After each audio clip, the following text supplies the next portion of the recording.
Set theory.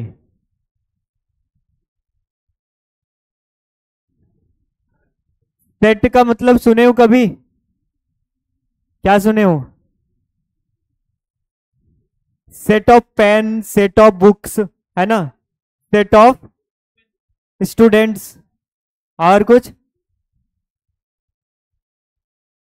Set of fruits. हाँ, तो अभी देखो, अब तक जो भी सेट के बारे में पढ़े हो, ठीक है, मैथमेटिकली किसको सेट कहेंगे किसको नहीं कहेंगे, कौन से कलेक्शन को हम लोग सेट कहने वाले हैं किसे नहीं कहने वाले हैं, इसके लिए कुछ क्राइटेरिया रहेगा। क्या क्राइटेरिया रहेगा? नहीं पता? अभी बता रहे हैं। अच्छा सुनो, हाँ, लास्ट क्लास में आज के दिन हम लोग क्या करेंगे, सेट के बारे में यहाँ पे देखेंगे, सेट थ्योरी। और इसमें बेसिकली हम लोग इसका इंट्रोडक्शन देखेंगे, ठीक है। उसके बाद इसका रिप्रेजेंटेशन के बारे में देखेंगे।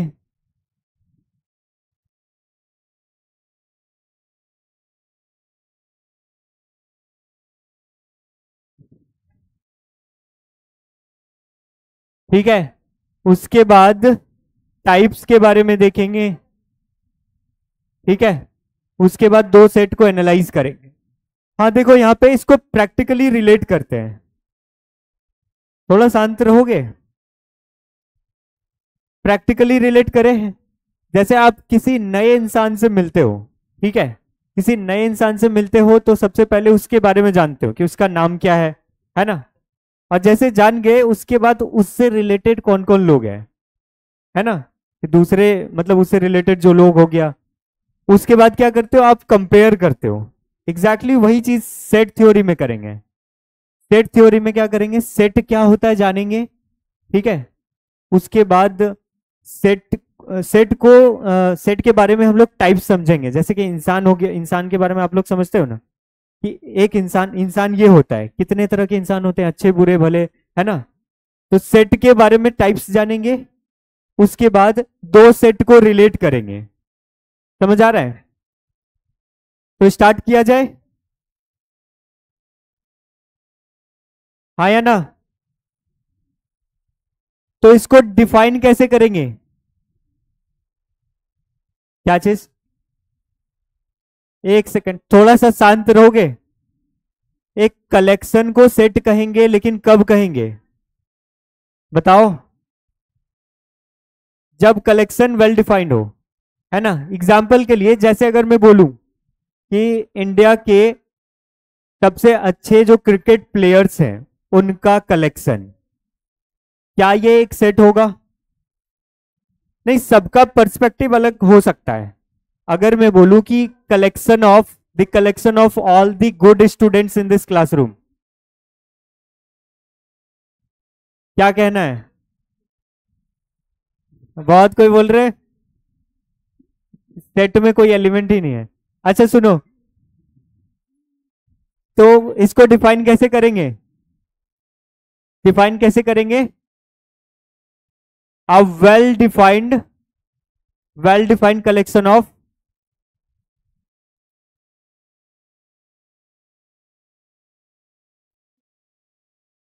कलेक्शन ऑफ ऑब्जेक्ट्स, ठीक है,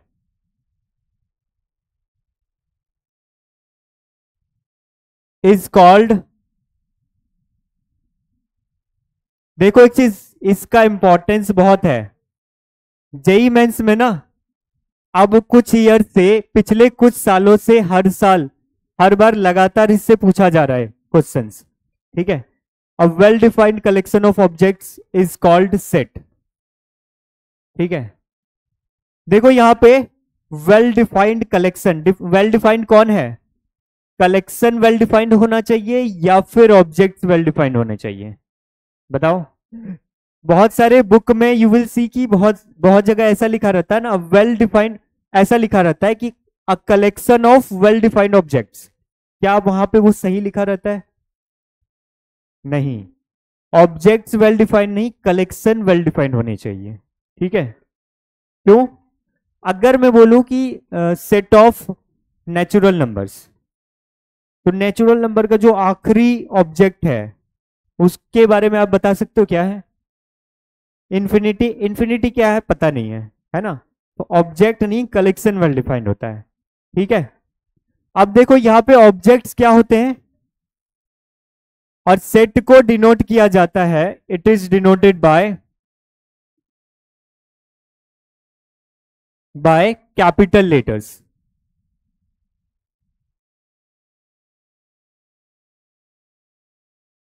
ठीक है, जैसे कि हो गया आपका A, B, C and so on. ठीक है, समझ आ रहा है? कैपिटल लेटर से सेट को डिनोट किया जाता है और इसके अंदर जो ऑब्जेक्ट्स है ना, ऑब्जेक्ट्स, ऑब्जेक्ट्स को मेंबर्स भी बोला जाता है या फिर एलिमेंट्स भी। ठीक है, the objects are called as members और एलिमेंट्स और एलिमेंट्स ऑफ दिस सेट।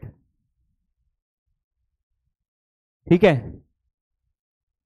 और जो देखो ज्यादातर एलिमेंट्स ही बोला जाता है, मेंबर्स ज्यादा जगह नहीं देखोगे, लेकिन मेंबर्स भी बोला जाता है और इसको डिनोट किया जाता है, एलिमेंट्स को डिनोट किया जाता है स्मॉल लेटर से इन जनरल। अब ये मत समझना कि स्मॉल लेटर से डिनोट कर रहे हैं तो सेट के अंदर नाम भी हो सकता है।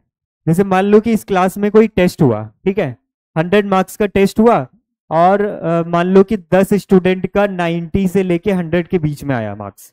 ठीक है, और मैं बोलूं कि the collection of all the students who has scored more than 90 and less than 100, है ना? तो उस केस में उस स्टूडेंट्स के नाम आएंगे कलेक्शन में, यस और नो?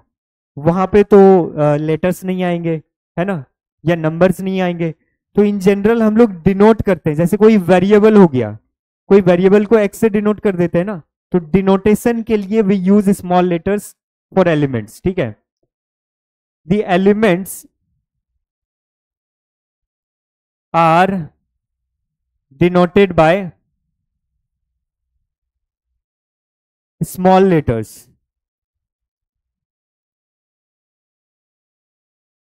स्मॉल लेटर्स लाइक हो गया आपका स्मॉल में a, B, C and so on. ठीक है, समझ आया?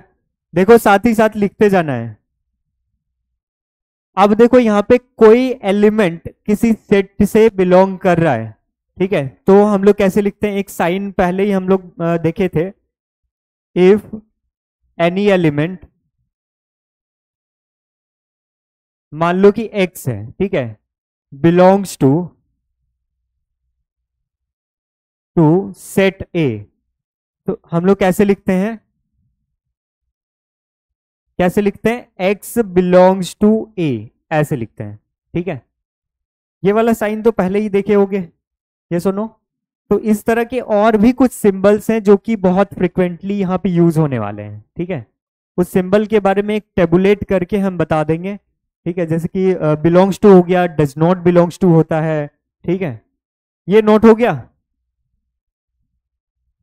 जल्दी जल्दी करो।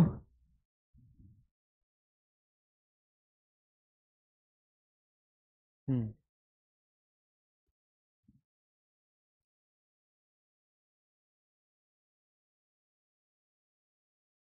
कम बातें मत करो, इतना बातें क्यों कर रहे हो? लिखा हुआ हो गया?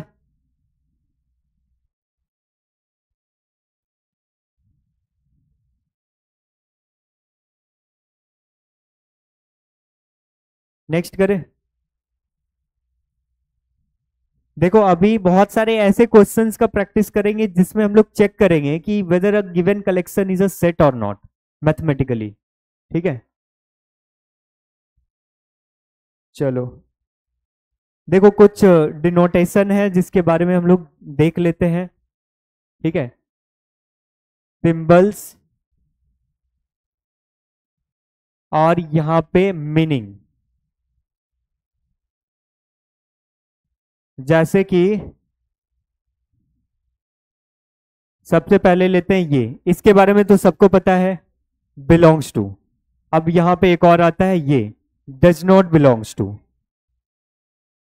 अब देखो एक और आता है कॉलन और ये वाला, ये देखे हो हिंदी जब लिखते हो हिंदी में फुल स्टॉप देते हो ऐसे टाइप का, है ना, कॉलन और दिस। तो इसका क्या मीनिंग होता है वो देखेंगे। उसके बाद एक होता है दिस वन, ठीक है, उसके बाद होता है दिस वन, ठीक है, उसके बाद दिस वन।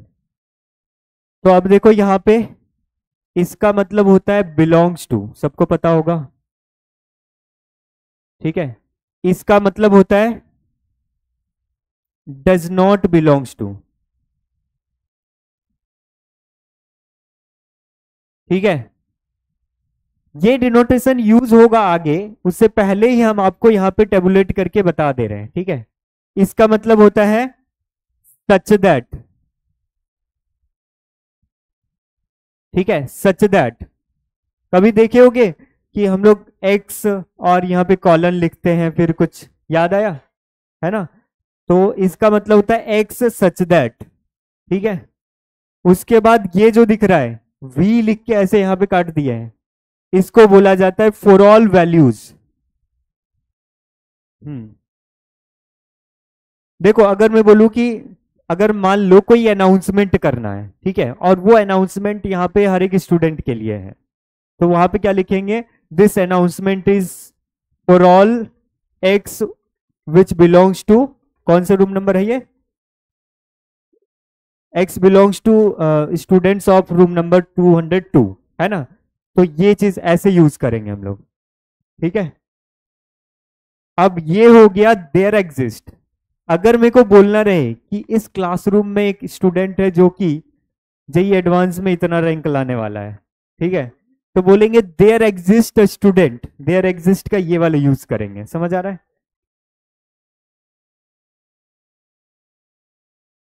There exist. उसके बाद ये वाला साइन, ये कभी यूज किया हो, इसका मतलब क्या होता है, इंप्लाइज दैट, ठीक है। एक और साइन है वो वाला यहाँ पे नीचे, इसके नीचे लिख लेना, यहाँ पे स्पेस नहीं बचा है तो इधर लिख दे रहे हैं, ठीक है। एक होता है ये वाला, दोनों साइड से ऐसा बना हुआ रहता है, इसका मतलब बताओगे कोई, डबल इंप्लाइज नहीं, इसका मतलब होता है implies that and implied by, ठीक है, implies that and implied bye,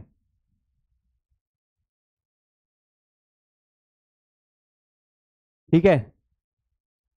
और इसको ये भी बोला जाता है इफ, इफ मतलब कि ये बाई कंडीशनल होता है, ठीक है, और इफ एंड ओनली इफ,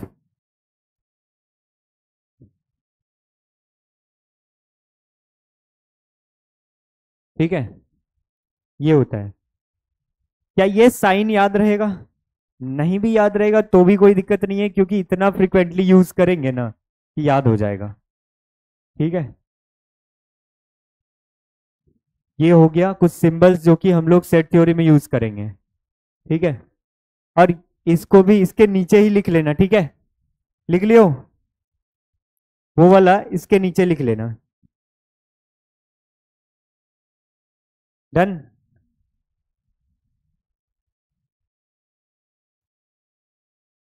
अभी कुछ प्रैक्टिस करेंगे, आप लोग से पूछेंगे कि कौन सा कलेक्शन सेट है या नहीं है।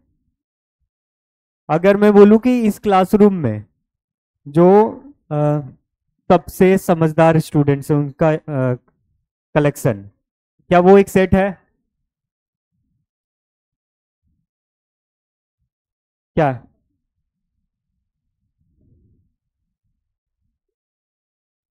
इतना कम क्यों मानते हो, आप ही लोग में से बहुत कोई मतलब आईआईटी एनआईटी जाने वाले हो,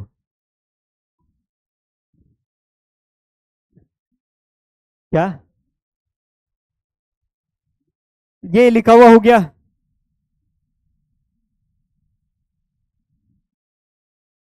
हाँ, बताओ इसमें से state whether the following collection is a set और नॉट, ये लिखना भी है, लिखना भी है? नहीं नहीं नहीं नहीं, क्लास में लिखो। क्लास में क्या बात करना है, हल्ला करना है? द कलेक्शन ऑफ, ये वाला बताओ, the collection of natural numbers between 2 and 20, क्या ये सेट है? Yes, this is a set. उसके बाद the collection of numbers which satisfy the equation this, इसका सॉल्यूशन आएगा। क्या आ रहा है सॉल्यूशन? क्या आ रहा है? 2 और 3। हाँ, तो इसका मतलब यहां पे वेल डिफाइंड है कलेक्शन, तो this is also a set. अब इसके बारे में बताओ, the collection of prime numbers between 1 to 100, total कितने प्राइम नंबर्स हैं? कितने प्राइम नंबर्स है इनके बीच में? 25 है ना? तो this is also a set, क्योंकि कलेक्शन यहां पे वेल डिफाइंड है। देखो, ऐसा कलेक्शन जिसमें दो, सुनो मेरी बात सुनो, ऐसा कलेक्शन जिसमें दो लोगों का ओपिनियन अलग अलग हो सकता है, वैसा कलेक्शन सेट नहीं होगा। लेकिन यहां पे क्या है, सबका ओपिनियन सेम है।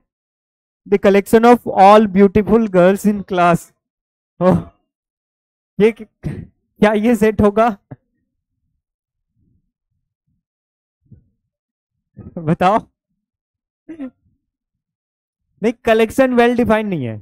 देखो देखो, अब मान लो कोई कोई लड़की खुद को बोलेगी कि नहीं हम उतना सुंदर नहीं है, तो उसका ओपिनियन तो बदल गया ना, उसका खुद का ओपिनियन बदल गया ना। तो ऐसे केस में this is not well defined, है ना?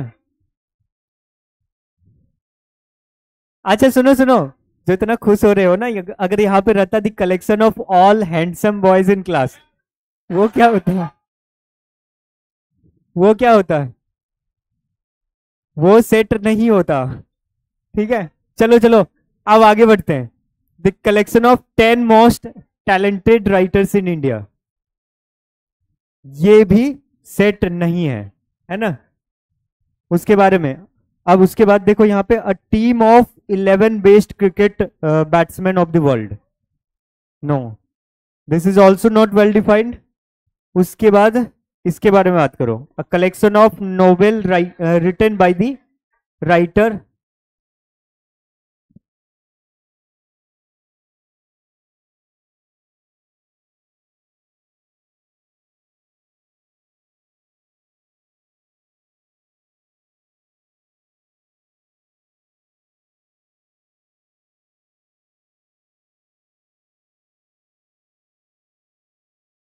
बताओ भाई, कब है? 7th में? या समोसा या मिठाई या पिटाई बेस्ट, ऐसी चीजें कोई नहीं है इसमें ना? ठीक, काम वाले लोग ठीक। हाँ, the collection of novels written by the writer Munshi Premchand, क्या ये एक वेल डिफाइंड कलेक्शन है? क्या कह रहे हो, नहीं है ना? तो ये यस हो गया। ठीक है, चलो और भी कुछ कलेक्शंस देखते हैं हम लोग।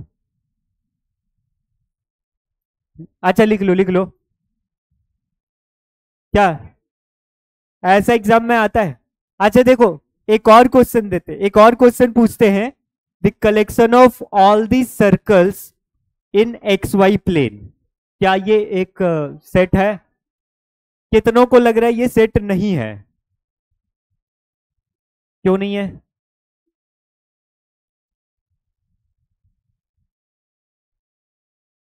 उससे क्या फर्क पड़ता है, वो तो नेचुरल नंबर भी इनफाइनाइट है।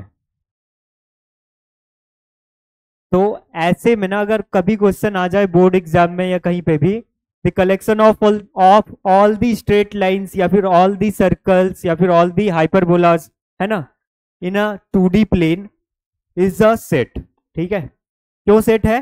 क्योंकि इनफाइनाइट सर्कल्स बन सकते हैं, वो अलग बात है, लेकिन सर्कल्स बन तो रहे हैं, वेल डिफाइंड कलेक्शन तो है ना। कलेक्शन में हमने क्या, जैसे कि कोई भी सर्कल बन रहा है, ठीक है, वो सर्कल यहाँ हवा में तो नहीं बन रहा है ना, वो इसी बोर्ड में बन रहा है ना? हाँ, लेकिन इसमें सबका ओपिनियन चेंज होगा ना। ध्यान से देखो, अगर मैं बोलूं कि collection of all the circles in x y plane, ठीक है, तो ये एक्स वाई प्लेन है, तो अगर मैं बोल रहा हूं कि ये सर्कल इस प्लेन में बन रहा है, कोई और ऐसा है जो कि कहेगा कि नहीं ये सर्कल यहाँ हवा में बन रहा है, मतलब 3D में बन रहा है, इस प्लेन में नहीं बन रहा है, किसी और प्लेन में। प्लेन का मतलब समझ आता है, जैसे कि ये दीवार, ये एक प्लेन हो गया, ये दूसरा प्लेन हो गया, ठीक है। तो सर्कल सिर्फ इसी में बना रहे हैं, इस वाले में नहीं। समझ आया? तो वो वेल डिफाइंड कलेक्शन हो गया।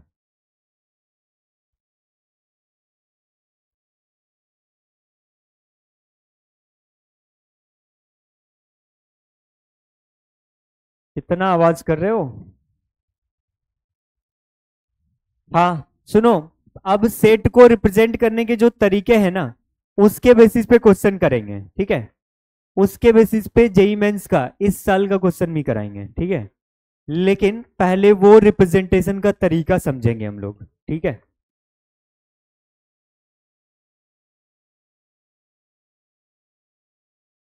ये नोट कर लिए?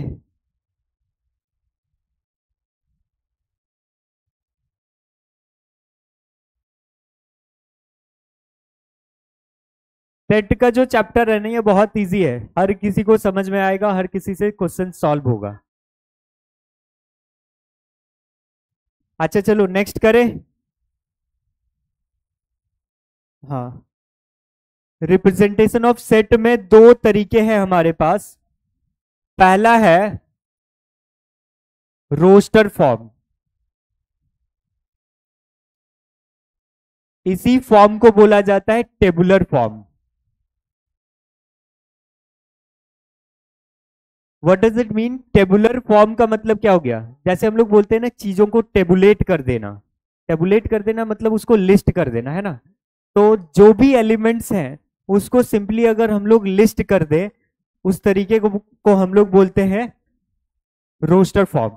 सो in this form all the elements of the set are listed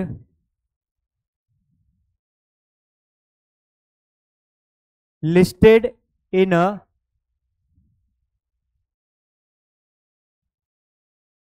listed separated with comma, ठीक है, separated with comma। कॉमा समझते हो ना? कॉमा का मतलब ये वाला हो गया साइन, ठीक है। And enclosed with in braces, with in braces. इसका मतलब जानते हो? कर्ली ब्रैकेट जो होता है ये वाला, ठीक है। ये तरीका आप लोग पहले भी देखे होंगे। इस फॉर्म में क्या करते हैं कि जितने भी एलिमेंट्स हैं उन सबको लिस्ट कर देते हैं और फिर कर्ली ब्रैकेट से इनक्लोज कर देते हैं। एग्जाम्पल के तौर पे देखा जाए, जैसे कि मान लो सेट ए है जिसके अंदर एलिमेंट्स है 1 2 3, ठीक है। तो इसको कैसे लिखेंगे? कर्ली ब्रैकेट के अंदर कॉमा से सेपरेट करते हुए ऐसे लिख दिए, ठीक है। एग्जाम्पल के तौर पे और भी लिख सकते हैं, जैसे कि यहां पे B जो है, सो B is a set of all the natural number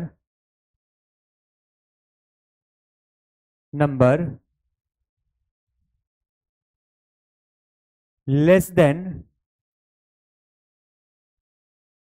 9 and greater than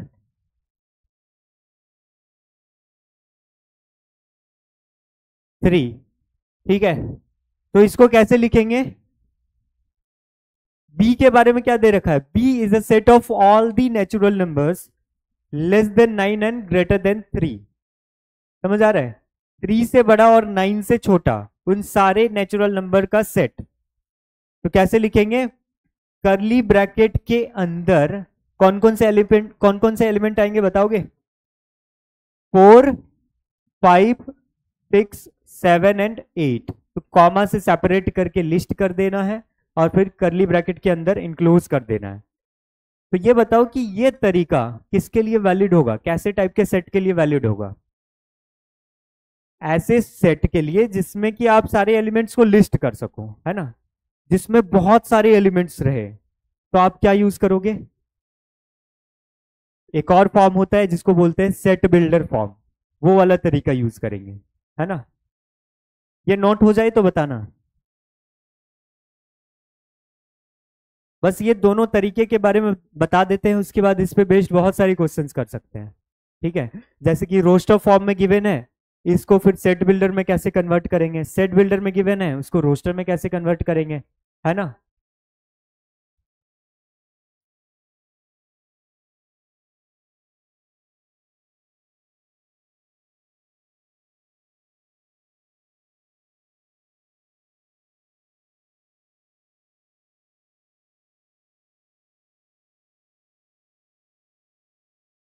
ये नोट हो गया?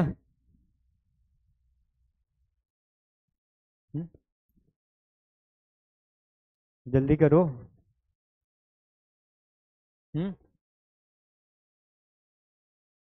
एक और पेज ऐड कर रहे हैं।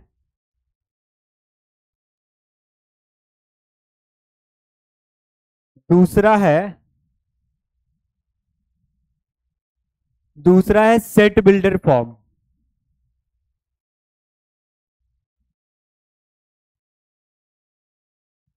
इस फॉर्म को पता है क्या बोला जाता है? इस फॉर्म को प्रॉपर्टी फॉर्म भी बोला जाता है। प्रॉपर्टी फॉर्म, प्रॉपर्टी फॉर्म क्यों बोला जाता है? क्योंकि यहाँ पे एक सिंगल कॉमन प्रॉपर्टी बताते हैं। देखो, जैसे मेरे पास दो तरीका है। जैसे इस क्लासरूम में जो भी स्टूडेंट्स है ना, उनका सेट की अगर बात करें, ठीक है, उनके सेट की बात करें, तो सारे स्टूडेंट्स का नाम लिख सकते हैं सेट बिल्डर रोस्टर फॉर्म में, है ना। कॉमा से सेपरेट करके सारे स्टूडेंट का नाम लिख सकते हैं। और दूसरा तरीका हम लोग क्या कह सकते हैं, x is a student who is sitting in the classroom number 202, है ना, ऑफ क्लास 11th। समझ आ रहा है? तो इस फॉर्म में क्या करते हैं हम लोग, सारे एलिमेंट को जनरलाइज करके एक्स से डिनोट करते हैं, और सारे ही एलिमेंट का जो एक कॉमन प्रॉपर्टी है उस प्रॉपर्टी के बारे में बता देते हैं, ठीक है। अगर मैं बोलूं कि x is a student of class 11th, ठीक है, who are sitting in room number 202, तो वैसे केस में आप ही लोग को कह रहे हैं, है ना। अगर मैं बोलूं कि तीसरा बेंच का जो सेकंड में बैठा है, ठीक है, या कोई भी रैंडमली ऐसे एग्जांपल ले लिया, ठीक है, तो उस केस में क्या होगा, हम नाम नहीं ले रहे हैं। दूसरा तरीका क्या है कि हम डायरेक्टली नाम लेके कह दें।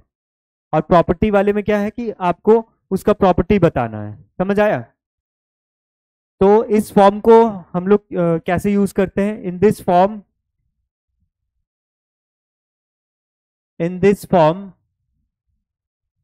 a single common property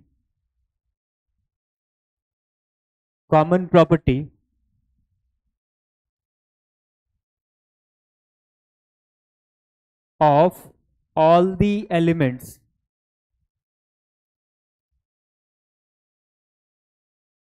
is mentioned। कैसे मेंशन करते हैं? इसमें सबसे पहले हम लोग ये करते हैं कि सारे एलिमेंट को एक्स से डिनोट करते हैं, ठीक है। द एलिमेंट्स, पॉइंट में यहां पे लिख देते हैं, the elements of this set is written by x followed by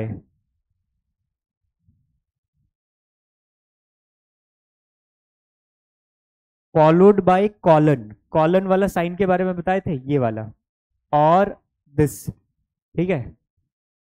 and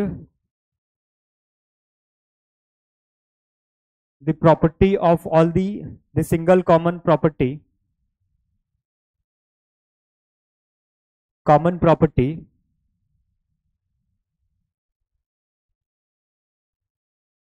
is written as x is equal to p of x। क्या चीज, सिंगल एन छूट गया था? अच्छा कोई बात नहीं।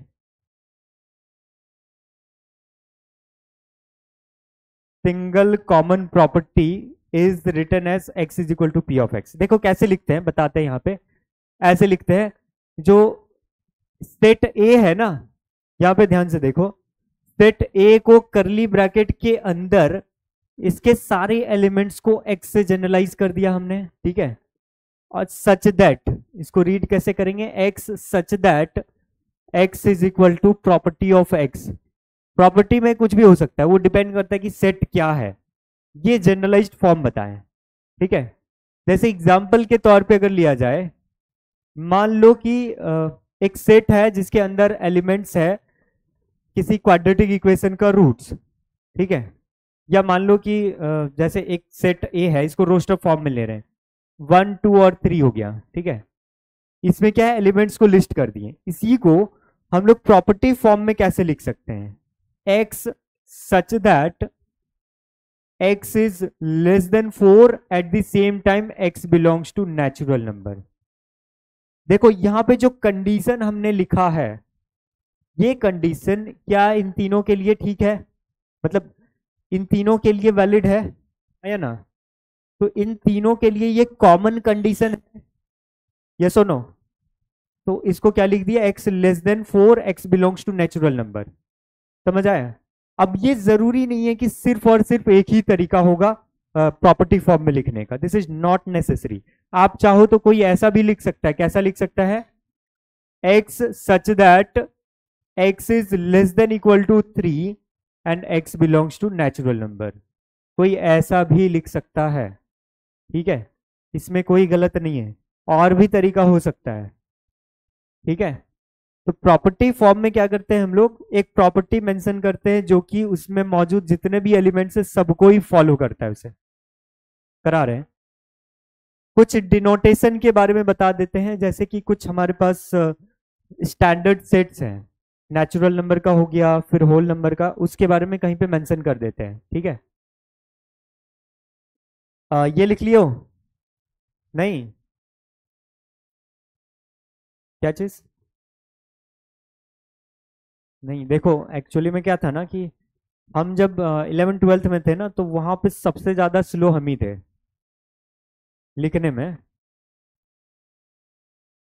कि जैसे ही नेक्स्ट पेज आता था, हम बगल वाले से देख के लिख रहे होते थे। नहीं देखो क्या था ना कि बहुत कोई ऐसा होता है जो लिखने में स्लो होता है, लेकिन मैथ्स में हम बहुत स्टेप खाते थे, मतलब उतना कौन लिखेगा डायरेक्ट, अब आंसर से पहले का एक स्टेप लिख देते हैं, है ना, वो सोच के। ये हो गया नोट। बोर्ड्स में तो वहां कोई ऑप्शन नहीं होता है।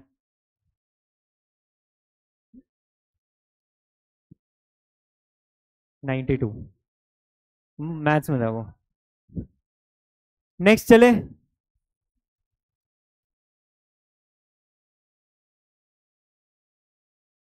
देखो कुछ स्टैंडर्ड सेट्स के बारे में मेंशन कर देते हैं।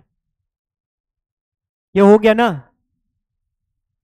पीछे वाले अभी भी लिख रहे हैं, हो गया डन। क्या बचा हुआ था, क्या बोल रहे हो, ब्लू से नहीं दिखता है, अच्छा कोई दूसरा कलर ले लेंगे, कोई बात नहीं। देखो कोई स्टैंडर्ड सेट्स यहां पे, सम स्टैंडर्ड सेट्स,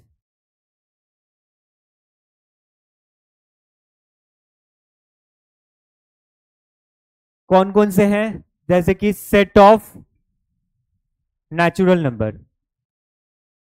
इतना आवाज क्यों कर रहे हो, सेट ऑफ नेचुरल नंबर हो गया, सेट ऑफ होल नंबर्स, ठीक है, set of integers.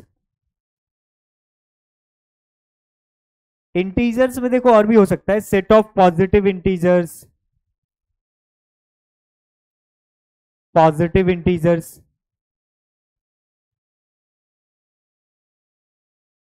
Set of negative integers,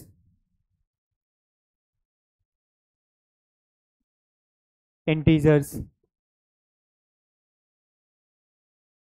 ठीक है।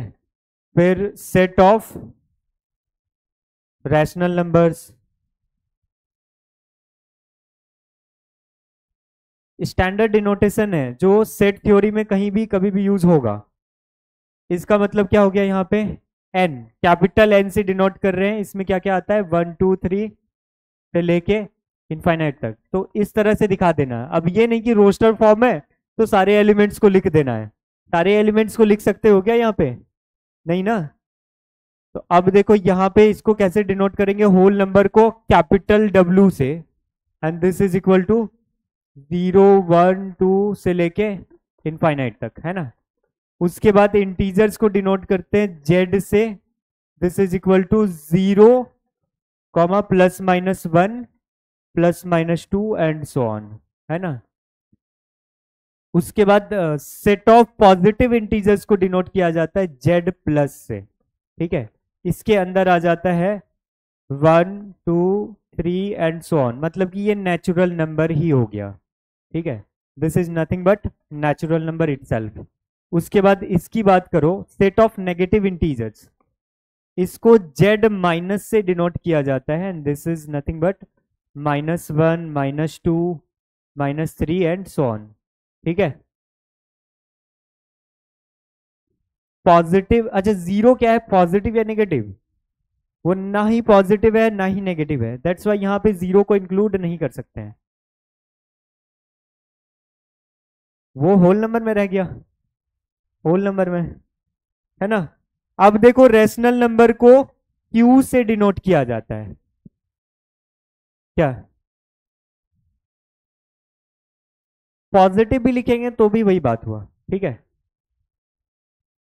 हाँ आगे बढ़े, रैशनल नंबर को क्यू से डिनोट किया जाता है, क्यू क्या होता है, अच्छा इसको प्रॉपर्टी फॉर्म में बता सकते हो, x such that x is equal to p by q, q not equal to 0, p and q belongs to integers, हो गया डिफाइंड, है ना। उसके बाद आता है, यहाँ पे नंबरिंग कर रहे थे क्या, 1 2 3 ऐसे करके कर देते हैं, 6 7th वन यहाँ पे लिख देते हैं, सेट ऑफ इरेशनल नंबर,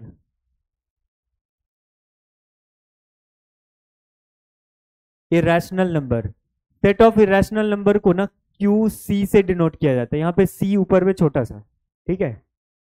उसके बाद आता है सेट ऑफ रियल नंबर्स,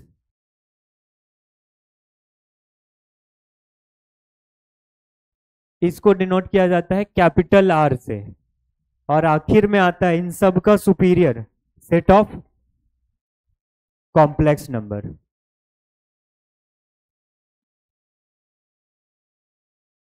इसको कैपिटल सी से डिनोट किया जाता है, ठीक है। तो ये कुछ स्टैंडर्ड सेट्स हैं और उसका डिनोटेशन है, ठीक है। इसके बारे में कहीं भी अगर क्वेश्चन में लिखा रहे कि x belongs to z plus, तो आपको इमीडिएटली ये चीज क्लिक कर जाना चाहिए माइंड में कि उसका मतलब ये हो गया, ठीक है। लिख लियो, अब कुछ क्वेश्चंस पे प्रैक्टिस करेंगे, ठीक है।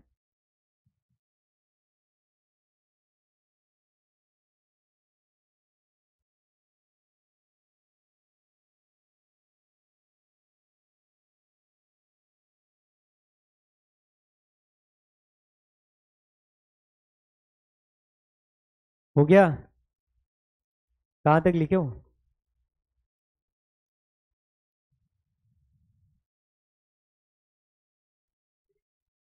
हाँ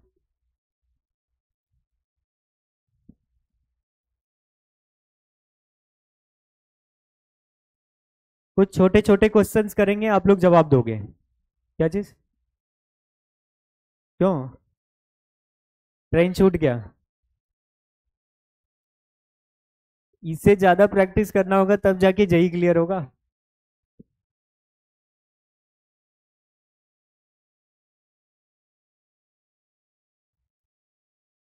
अब हो गया होगा आई होप, नहीं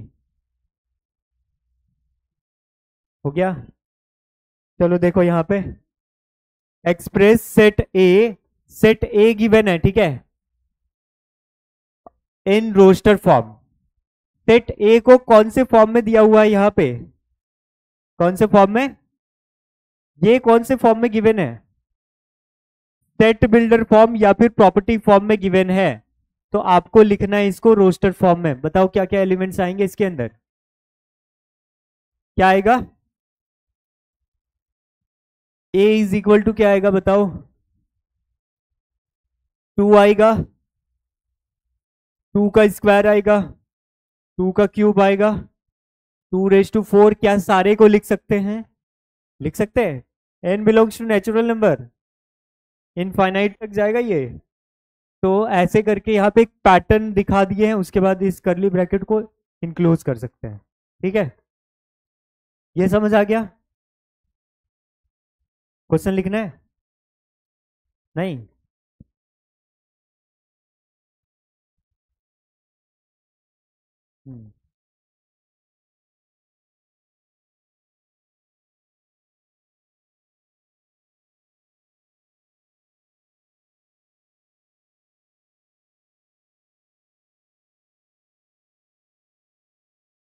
हो गया।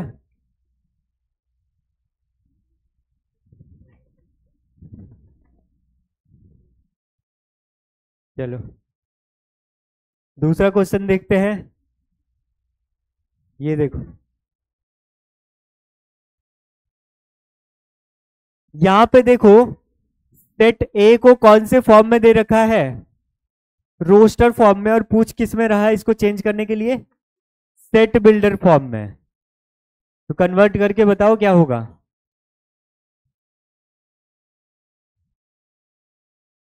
देखो सेट बिल्डर फॉर्म में जब पूछा गया होता है ना, तो एक चीज तो हमें पता होता है कि x is equal to A is equal to x such that, यहां तक तो पता है, इसके आगे क्या करना है। हाँ, क्या हो जाएगा इसके बाद का प्रॉपर्टी बताओ, x बिलोंग्स टू और x लेस देन 2।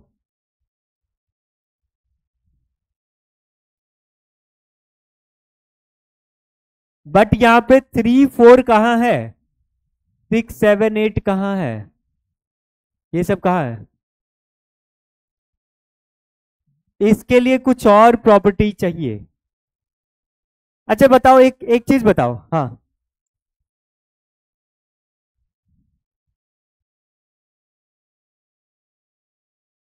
n² + 1 ये सही था। हाँ, किसी और के माइंड में कुछ आ रहा है। देखो यहाँ पे कोई पैटर्न दिख रहा है आप लोग को, पैटर्न क्या दिख रहा है, उधर से बताओ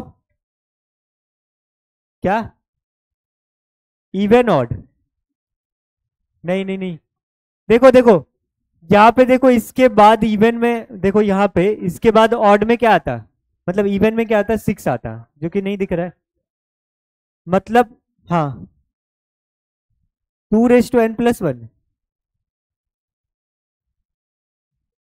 हाँ सही बोले। तो वही चीज, हाँ वही बात उधर से भी। तो इसको क्या लिख सकते हैं, 2⁻n+1। किसको लिखेंगे, ये किसके जगह लिखेंगे, x के जगह लिखेंगे, x is equal to 2⁻n+1। और भी कुछ कंडीशन आएगा बताओ, 2⁻n+1 कर दिए हैं, क्या चीज, एक सेकेंड फिर से लिख रहे हैं, x is equal to 2⁻n+1। n के बारे में क्या कह सकते हो, n लेस देन, ये तो गलत लग रहा है ना, n² + 1 होगा ना, n² + 1, n belongs to natural number. और भी कुछ कंडीशन आएगा, n less than equal to 6। अब चेक करो तो, n लेस देन 7 भी कह सकते हैं, n less than equal to 6 भी कह सकते हैं, समझ आ रहा है। अभी चेक करो तो, वही हम इधर का नहीं देखे थे, यहां पे क्या हो गया, 1² + 1, इसका वैल्यू 2, इसको क्या लिख सकते हैं, 2² + 1, इसको क्या लिख सकते हैं 3 का स्क्वायर प्लस 1, इसको क्या लिख सकते हैं? 4 का स्क्वायर प्लस 1, इसको 5 का स्क्वायर प्लस 1, और आखिर वाले को 6 का स्क्वायर प्लस 1। दैट्स वाई यहां पे ये कंडीशन रखे हैं। ठीक है, समझ आ गया? कुछ और क्वेश्चन दे? इसको ट्राई करो तो। Write this set this into roster form. बताओ क्या होगा? रोस्टर फॉर्म में चाहिए। y जो है सो आपका नेचुरल नंबर है और 5 के इक्वल या उससे छोटा होना चाहिए। आप एक बार y का वैल्यू, आप अगर y का वैल्यू एक बार 1 रखते हो तो क्या मिलता है? 1। 2 रखते हो तो क्या मिलता है? और अगर 3 रखते हो तो क्या मिलता है?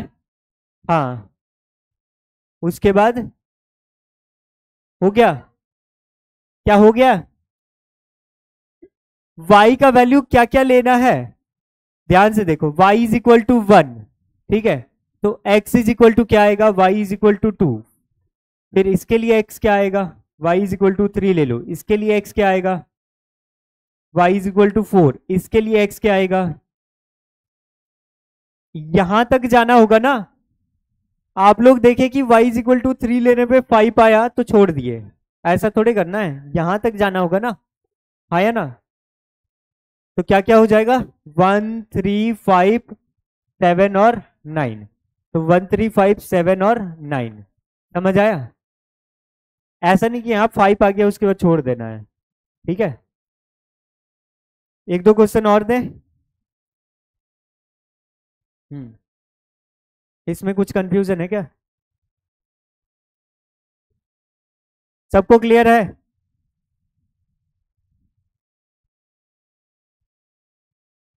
क्या? जल्दी बोलो। यहां पे देखो क्या है, x such that x belongs to x is equal to 2y minus 1। हाँ, और नंबर है। जब 2y माइनस 1 ले लिए ना, यहां पे देखो y जो है सो नेचुरल नंबर है और y का value less than equal to 5। क्या क्या हो सकता है? इधर ध्यान दो, y is natural number and it is less than equal to 5, तो ऑब्वियसली 1 2 3 4 5। इसके अलावे और कोई नेचुरल नंबर आएगा इसमें? नहीं आएगा। तो y इज इक्वल टू 1 यहां पे पुट करो, y इज इक्वल टू 2 यहां पे पुट करो। ठीक है, वो सारे वैल्यूज पुट करने के बाद उसके करस्पॉन्डिंग x का क्या क्या वैल्यूज आता है, वही सारे वैल्यूज सेट के अंदर आएगा। आया ना? समझ आया? इस सेट के अंदर जितने भी एलिमेंट्स है उसको x से जनरलाइज कर दिए हैं। ठीक है, अब क्लियर है? नहीं समझ आया? हाँ, नेक्स्ट चले। इसमें देखो तो इसको a को जो है ना सेट बिल्डर फॉर्म में लिखना है, बट दो अलग अलग तरीके से, यही बोला है ना? हाँ, तो जल्दी से ट्राई करो।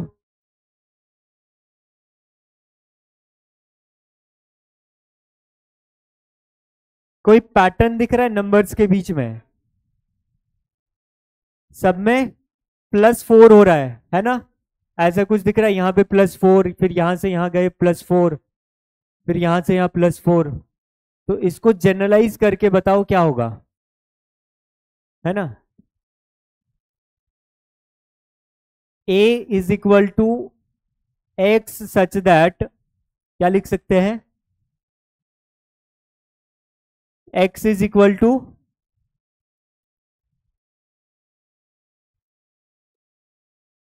कोई एक बताओ।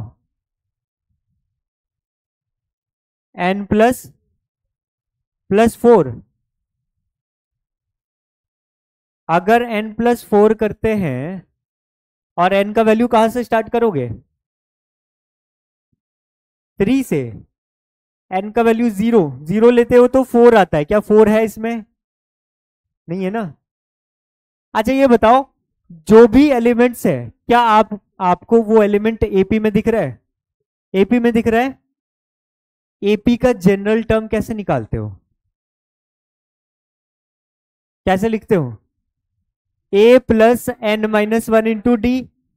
तो इसको कैसे लिखोगे, 3 plus n minus 1 into common difference क्या दिख रहा है, तो यहाँ पे 4 लिख दिए, तो 4n माइनस 1 लिख सकते हैं। बताओ क्या मैं ऐसा लिख सकता हूं कि x is equal to 4n minus 1, आया ना।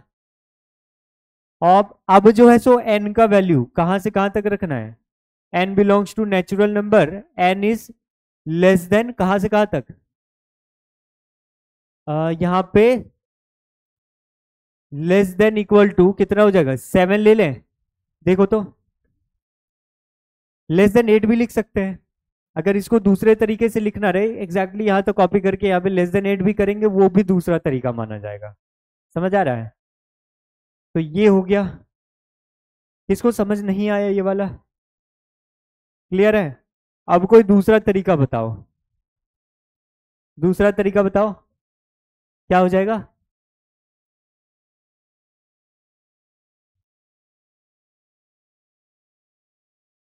बताओ,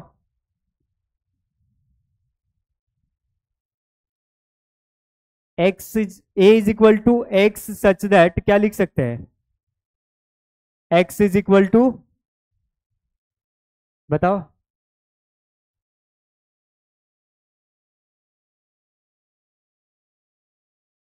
कोई और पैटर्न। अगर मान लो हम लोग -1 से स्टार्ट करते हैं, क्या चीज, एक्स स्क्वायर, 2x स्क्वायर, क्या क्या क्या, 2x स्क्वायर, समझ नहीं है, एक बार फिर से बताओ।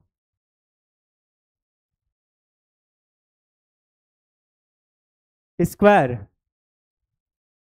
2 स्क्वायर, हाँ 2 स्क्वायर -1, n -1 ऐसा,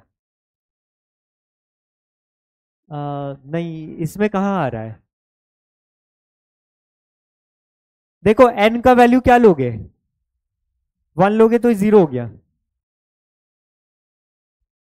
क्या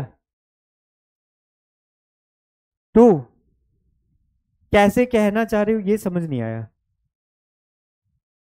अच्छा देखो यहां पे हम लोग इसको ऐसा कर सकते हैं, मान लो कि -1 से स्टार्ट करते हैं, अगर ये एपी में है, एपी में है तो इसके पहले वाला टर्म क्या होगा, -1, जो कि इस सेट के अंदर नहीं है, ठीक है। तो -1 से अगर स्टार्ट करते, ठीक है, -1 से स्टार्ट करते तो क्या हो जाता है, जनरल टर्म ए एन क्या होता है, -1 प्लस n-1 इंटू 4 ऐसा लिखते हैं, तो 4n-5 हो जाता, 4n-5 लिखते हैं, आया ना। अब n का वैल्यू 1 रखोगे तो क्या आएगा, -1, जो कि नहीं है, तो n का वैल्यू कहां से स्टार्ट करना है, 2 से।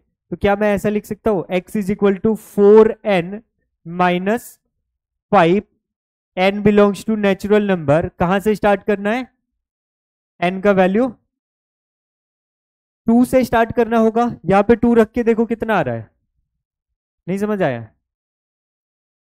2 रखोगे यहां पे n का वैल्यू तो कितना आएगा, 3, और अगर 3 रखते हो तो कितना आएगा, 7, तो ये सारे एलिमेंट्स आ रहे हैं, तो इसका मतलब है 1 से बड़ा होना चाहिए n का वैल्यू, और कहां तक होना चाहिए, कहां कहां तक बताओ। अगर 8 लेते हैं, 8 लेते कितना आता है, 27, क्या इस सेट के अंदर है ना। तो हम लोग चाहें तो लेस देन इक्वल टू 8 कर सकते हैं, या फिर लेस देन 9 भी कर सकते हैं, ठीक है। 31 माइनस एन का वैल्यू कहां से कहां तक,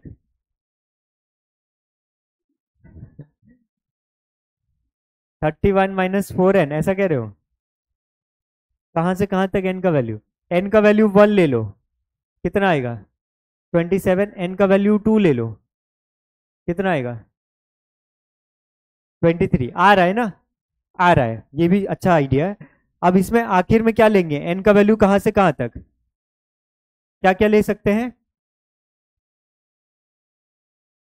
n belongs to n less than कहां से कहां तक, इसमें अगर 7 ले लिए, 7 n का वैल्यू 7, तो इस केस में n less than equal to 7 ऐसा कर सकते हैं, n belongs to natural number. तो ये एक और तरीका हो गया, x is equal to this x such that. ठीक है, ये भी अच्छा तरीका था। क्या चीज, 4n माइनस n का वैल्यू कहां से कहां तक, मेन तो वही है। हाँ, चेक करके देखो। ठीक है, ये समझ आ गया तरीका। सेकेंड वाला, सेकेंड वाले में क्या किया ना, देखो ये एपी में जा रहा है, पैटर्न हम लोग पकड़ लिए। इससे जस्ट पहला वाला कौन सा नंबर होता, इसमें 4 घटा दो, 4 सब्ट्रैक्ट कर दो तो -1 आता कहीं, है ना। तो -1 को एपी का पहला टर्म मान लिए, -1 को एपी का पहला टर्म मान लिए। तो माइनस एपी का फॉर्मूला क्या होता है जनरल टर्म का, a plus n minus one into d, यही होता है ना। तो -1 plus n minus one into 4 कर दिया है। तो जनरल टर्म 4n माइनस 5 दिख रहा है ना। अब ये डिसाइड करना है कि n का वैल्यू कहां से कहां तक लेना है। ठीक है, थर्ड वाला चेक करके देख लो क्या आ रहा है, 27 आ रहा है, 2 लेके देखो 23 आएगा, मतलब उल्टा दिखाएगा लेकिन वही। हाँ, एक चीज और बता देना चाहते हैं कि किसी भी सेट में एलिमेंट्स को अगर उल्टा अरेंज करते हो तो सेट बदलता नहीं है, सेट वही रहता है। यहां पे लिख रहे हैं जैसे कोई सेट है a इज इक्वल टू 1 2 3, ठीक है, और किसी ने ऐसा लिख दिया 3 2 1, तो इससे कोई अंतर नहीं पड़ेगा, समझ आ रहा है, आया ना। तो यहाँ पे देखो रिपीटेशन वैसे अगर करते हो तो गलत नहीं है, लेकिन नहीं करना होता है, ऐसे जनरल तरीका। कोई भी एलिमेंट को रिपीट नहीं करना है, उल्टा लिखते हो तो कोई फर्क नहीं पड़ता है, जैसे कि यहाँ पे उल्टा आ रहा था, है ना, तो उससे कोई फर्क नहीं पड़ता है, सेट सेम ही रहता है। ठीक है, अगला क्वेश्चन देखे। इसको बताओ तो, रोस्टर फॉर्म में करना है इसको।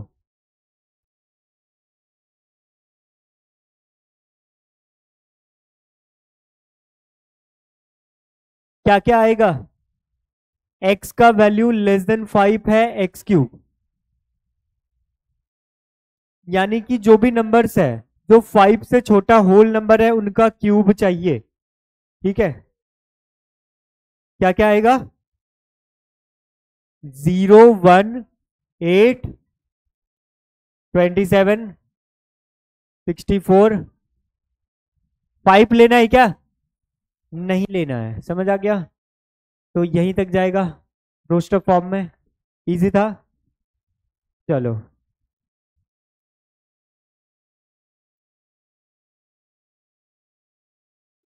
हो गया।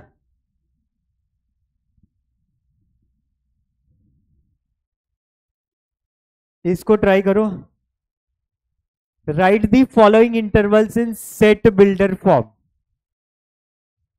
इंटरवल्स, इंटरवल्स का मतलब क्या हो गया, ये ऑप्शंस नहीं है, ये ऑप्शंस नहीं है, यहां पे चारों को सेट बिल्डर फॉर्म में लिखना है। एक तो बता दें हम, इसको लिख सकते हैं x सच दैट, x कहां से कहां तक है, -3 से लेके 0 तक। ये कौन सा इंटरवल है, ओपन इंटरवल।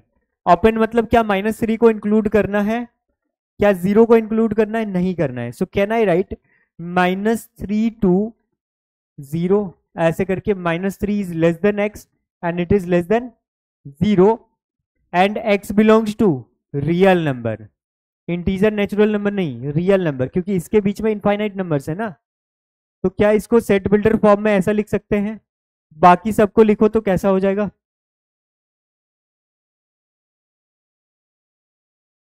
क्या हो जाएगा,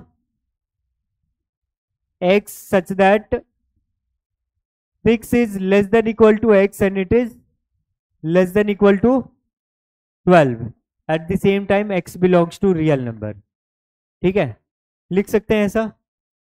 इसको क्या लिख सकते हैं, x such that, क्या हो जाएगा यहाँ पे, 6 is less than x and it is less than equal to 12, है ना, x belongs to real number. समझ आ गया। नेचुरल इसीलिए नहीं लिख सकते हैं क्योंकि अगर नेचुरल लेते हैं तो इसके अंदर क्या क्या आएगा, 7, 8, 9, 10, 11 और 12। कितने आ रहे हैं, 1, 2, 3, 4, 5, 6, यही 6 नंबर्स आ रहे हैं। लेकिन क्या इतने ही हैं? 6 से लेके 12 तक के बीच में क्या इतने ही नंबर्स हैं? इनफाइनाइट नंबर्स है ना, नंबर लाइन पे हम लोग देखे थे 6 से लेके 12 तक, इसके बीच में इनफाइनाइट नंबर्स है, बहुत सारे नंबर्स, रियल नंबर्स, है ना। समझ आ रहा है?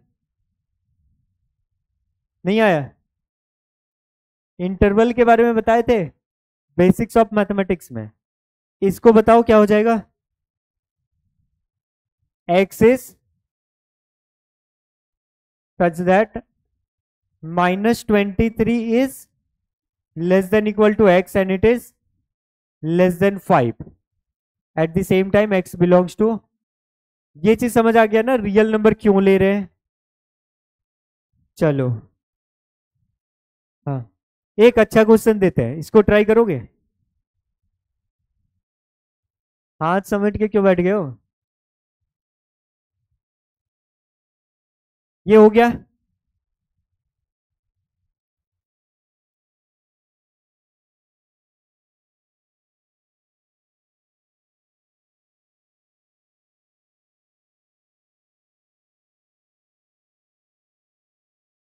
आगे बढ़े?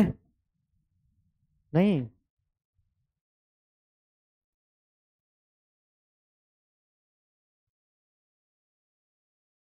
चलो एक सेकेंड, इस पे आते हैं, इसके बारे में बताओ तो। इस सेट को सेट बिल्डर फॉर्म में लिखना है। चलो देखते हैं कितना लोग सही आंसर करते हो। कॉपी में लिखो, उसके बाद हम देखेंगे, ठीक है। n बाय n का वैल्यू कहां से कहां तक, 1 से लेके 6 तक, ये भी सही है। बाकी लोग अग्री करते हो?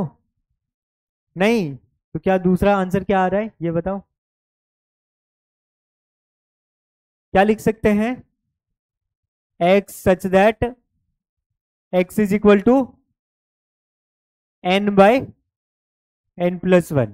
अब यहां पे क्या लिख सकते हैं, n belongs to natural number ना, या फिर रियल नंबर में कुछ भी ले सकते हैं, रैशनल वगैरह सब ले सकते हैं क्या? नहीं ना, नेचुरल नंबर में, और फिर n का वैल्यू कहां से कहां तक, लेस देन इक्वल टू 6। क्या मैं ऐसा लिख सकता हूं? देखो तो अब रख के देखो तो, चेक करके। 6 रखते हैं यहां पे, 1 से लेके 6 तक जाना है ना, तो 1 लेते हो तो 1/2, 2 लेते हो तो 2/3 एंड सो ऑन, है ना। और एक्सट्रीम पॉइंट पे 6 लेते हो तो 6/7। हाँ, लेस देन 7 भी लिख सकते हैं, कोई दिक्कत नहीं है। समझ आ रही बात? चलो एक क्वेश्चन ऐसा करते हैं, बेसिक्स ऑफ मैथमेटिक्स में क्वेश्चन सॉल्व किए थे ना कुछ, उससे रिलेटेड एक क्वेश्चन देते हैं, जेईई मेंस का प्रीवियस ईयर का। रेडी हो सब कोई? हो जाएगा? बन जाएगा, देखो ट्राई करो एक बार। The number of elements in this set. अच्छा, इससे पहले एक सेकेंड थोड़ा रुकना, एक छोटा सा टॉपिक बता देते हैं, नंबर ऑफ एलिमेंट्स को क्या कहते हैं, ठीक है। यहां पे आते हैं, नंबर ऑफ एलिमेंट्स को कार्डिनलिटी बोला जाता है, ठीक है। तो एक टॉपिक यहां पे मेंशन कर लो, कार्डिनल नंबर। कार्डिनल नंबर और order of A set.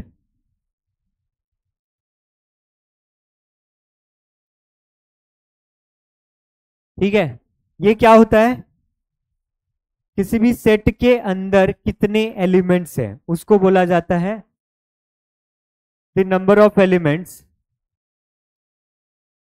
Distinct elements लेना, ये नहीं कि कोई कोई ऐसा किया कि सेट, एक सेट लिखा जिसमें 1 1 1 ऐसा करके लिख दिया, क्या यहाँ पे डिस्टिंक्ट एलिमेंट्स दिख रहा है? नहीं ना, इसको 3 बार काउंट कर लिया, ऐसा नहीं करना है। तो the number of distinct elements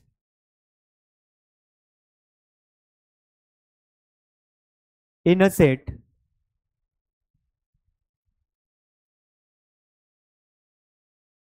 is called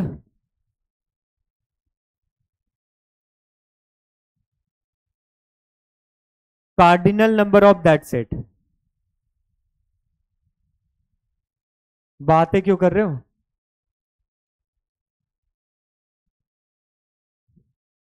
cardinal number कह सकते हो या फिर ऑर्डर भी कह सकते हो, और ऐसे भी बोला जाता है कार्डिनलिटी। अगर मैं बोलूं कि किसी सेट की कार्डिनलिटी कितनी है, ठीक है, जैसे कोई सेट है जिसमें एलिमेंट्स है 1 2 3, अगर मैं बोलूं कि उस सेट की कार्डिनलिटी कितनी है तो 3।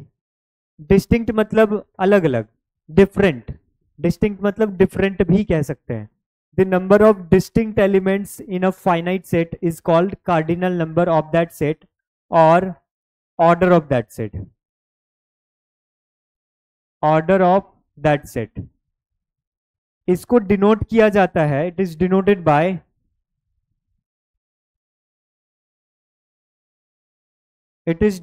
बाय एन ऑफ ए, या इसको इन शॉर्ट ऐसा कर लेते हैं, यहां तक लिखे नहीं हो ना, फॉर एनी सेट ए, ठीक है, for any set A it is denoted as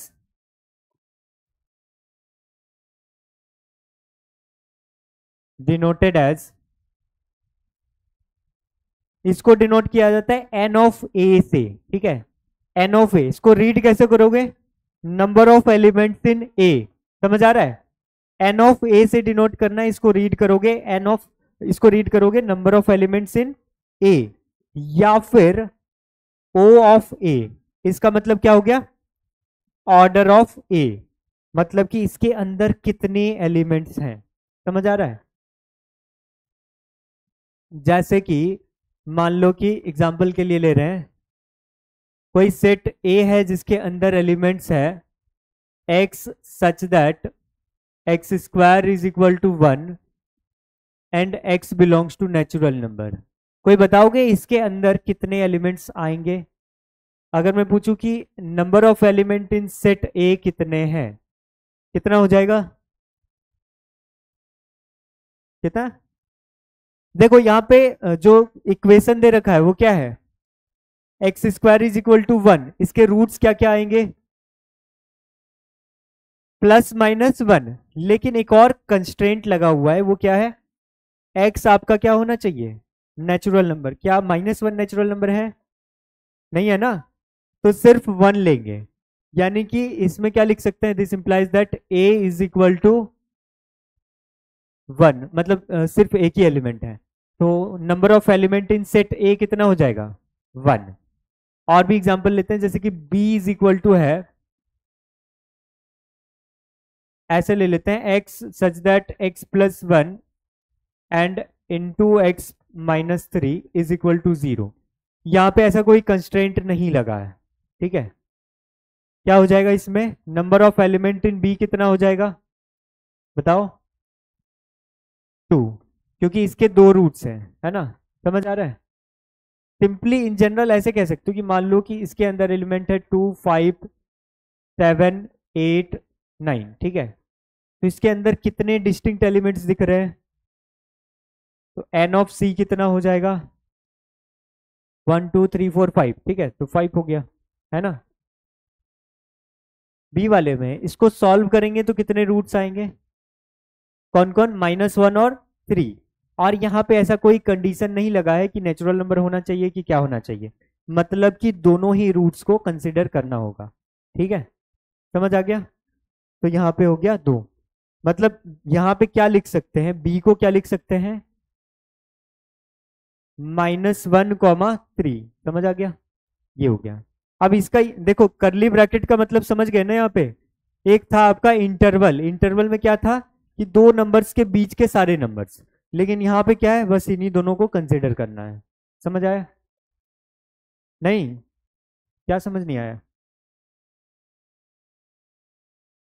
repeated अगर रहा, अगर रिपीटेड नंबर रहा, जैसे कि एग्जांपल लेते हैं, एक डी ले लिए, ठीक है, इसके अंदर है 1 2 3 1 4, तो इसमें देखो रिपीटेड दिख रहा है, 1 जो है सो 2 बार रिपीट हुआ है, तो इसको 2 बार काउंट नहीं करना है, ठीक है।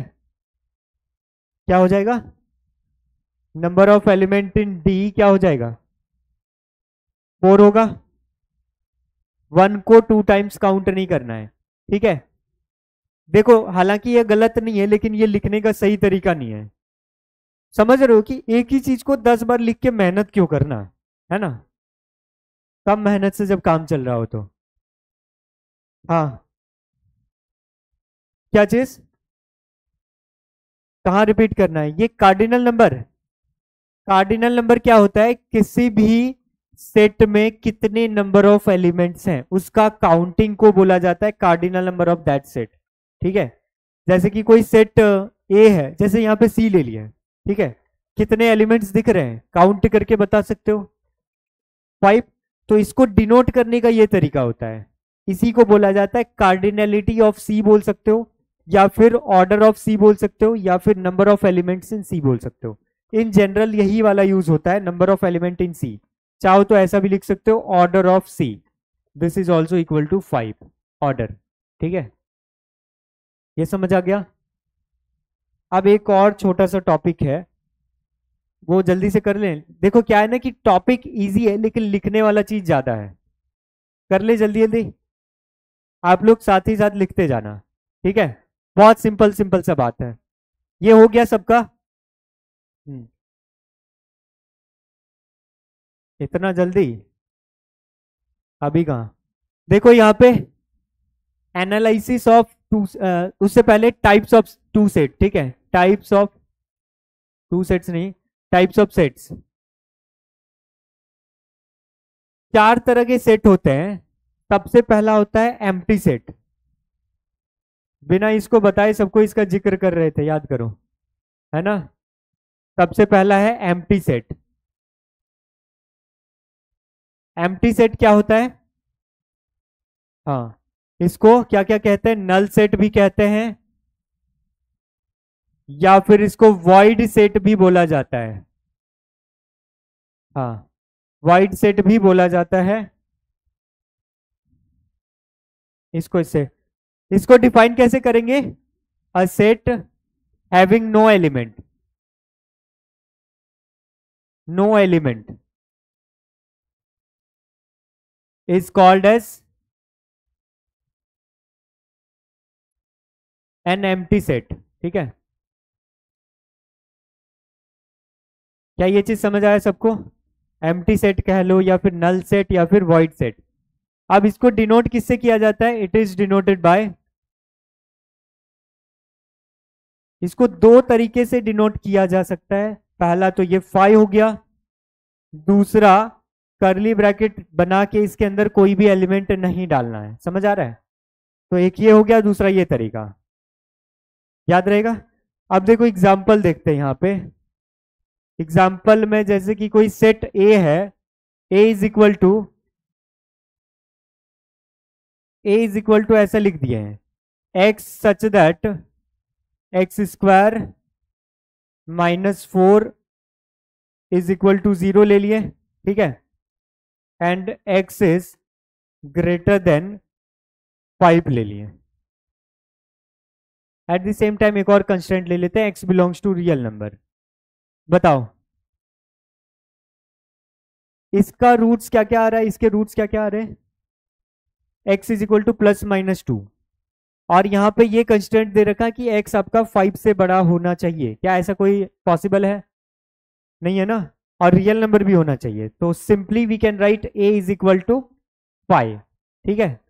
और एग्जाम्पल में और भी कंसिडर कर लेते हैं, जैसे कि बी है, x such that x is a natural number, x is less then मान लेते हैं कि -1 ले लेते हैं, ठीक है, less than -1, at the same time x belongs to natural number. क्या ऐसा पॉसिबल हो सकता है, तो इसके अंदर एक भी एलिमेंट आ रहा है क्या, नहीं आ रहा है, तो b इज इक्वल टू क्या लिखेंगे, 5 कह सकते हैं। आप चाहो तो ऐसा भी लिख सकते हो, b is equal to curly bracket बना के ऐसे, ठीक है।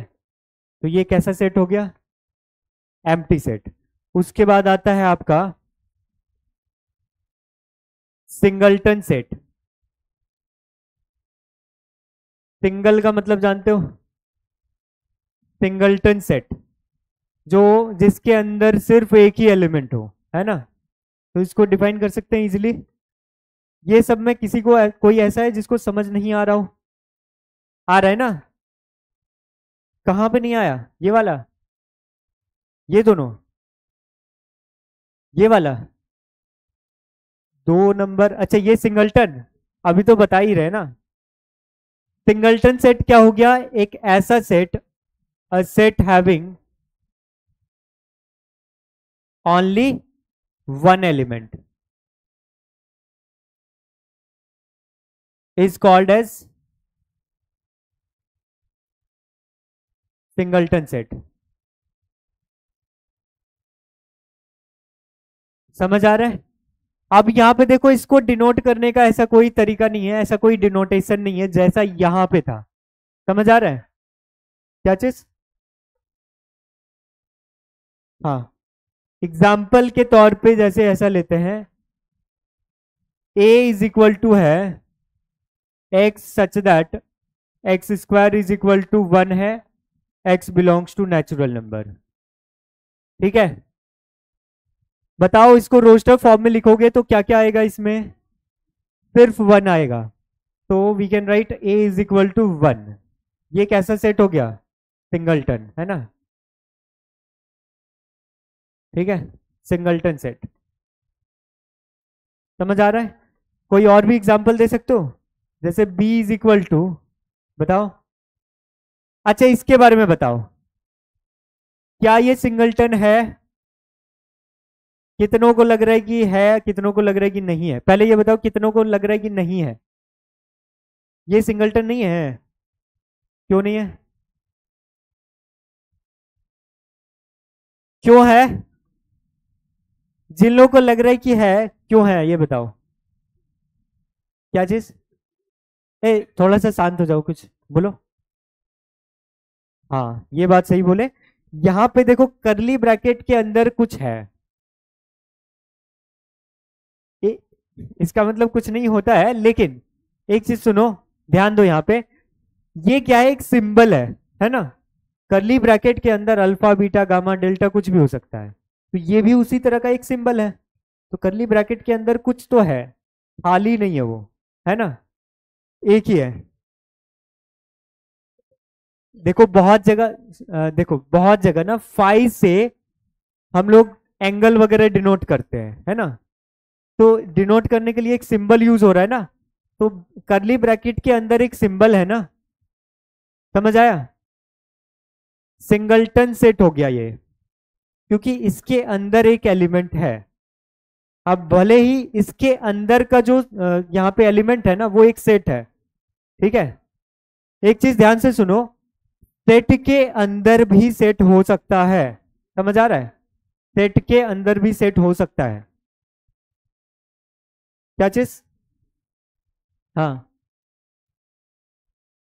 क्या आ जाए? इंफिनिटी। अगर उसको एज ए सिंबल यूज करेंगे तो सिंगलटन। ठीक है, वो इंफिनिटी अगर लेते हैं ना, ये भी सिंगलटन हो जाएगा। नंबर ऑफ एलिमेंट्स को काउंट करना है, एलिमेंट क्या है उस पर जोर नहीं देना है। समझ आया? क्या ये बात समझ आया? नंबर ऑफ एलिमेंट पे काउंट करना है, कितने एलिमेंट्स हैं? एक है, तो सिंगलटन। ठीक है, इसके अलावा दो चीज और है। क्या क्या बच गया था? लिखना। हाँ, बता रहे हैं, इसके बाद बताएंगे ना। ये हो गया। हल्ला करने लगे सबको ही। कहां तक लिखे हो? हम्म,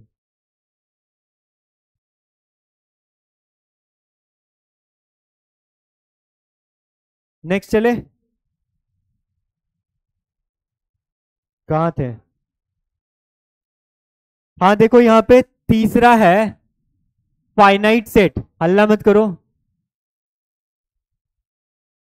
फाइनाइट सेट, फाइनाइट का मतलब समझते हो? मतलब जिसको आप काउंट कर सको, है ना, जिस क्वांटिटी को आप काउंट कर सको वो फाइनाइट हो गया। तो यहां पे क्या कह सकते हैं इसको डिफाइन करने के लिए, अ set having finite number of elements, है ना, set having finite number of elements, finite number of elements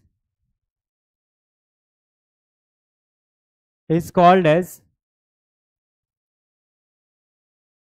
finite set। अच्छा, एग्जाम्पल के लिए जैसे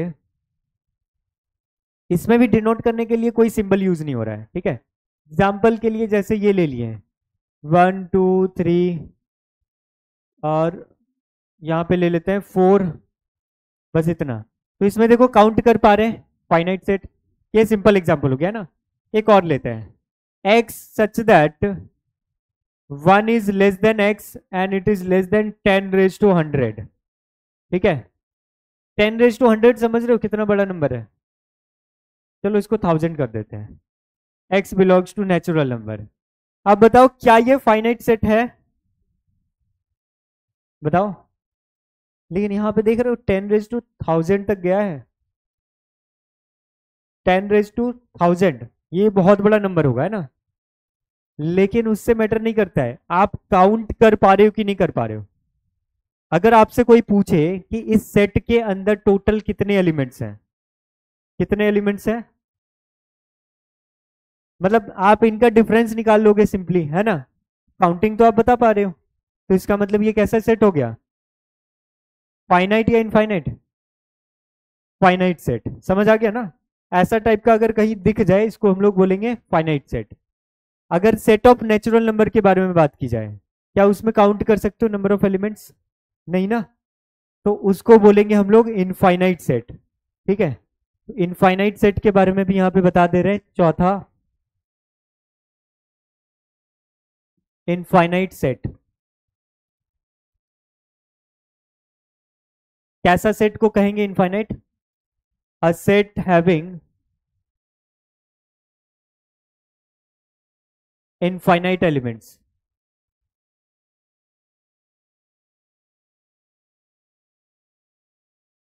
है ना। अब ध्यान से देखो फाइनाइट वाले में क्या सिंगलटन और नल सेट को हम लोग फाइनाइट कह सकते हैं, ऑब्वियसली कह सकते हैं। क्यों, क्योंकि सिंगलटन में कितने एलिमेंट है, 1 एलिमेंट, काउंट कर पा रहे हैं, फाइनाइट है ना। और नल सेट में कितने एलिमेंट है, 0, तो वो दोनों ही इसी का पार्ट होगा, है ना। एम्प्टी सेट, हाँ। A set having infinite elements is called as infinite set, है ना।